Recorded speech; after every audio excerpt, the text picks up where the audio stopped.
Hello বন্ধুরা, আমি সুমি আর তোমরা দেখছো আজকের মিনি ব্লগ। তো সেদিন ছিল দ্বিতীয় দিন, ভোর থেকেই নাম কীর্তন শুরু হয়ে গেছিল। আমরা গিয়েছিলাম ওই 11টা নাগাদ। তখন দেখলাম আমাদের গ্রামেরই এক নামের দল উঠেছে।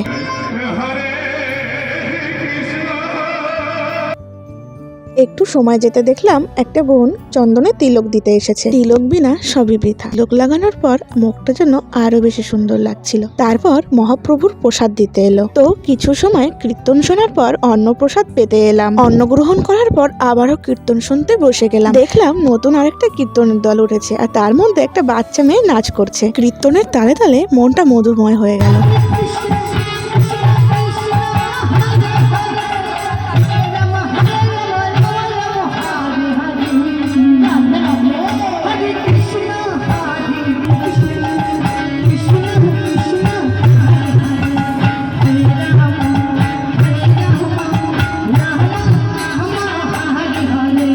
গান শোনার পর 3খানা ভুট্টা কিনে বাড়ির দিকে যাচ্ছিলাম। আর সকলকে অসংখ্য ধন্যবাদ নিজেদের মূল্যবান সময় নষ্ট করে আমার ভিডিও দেখার জন্য।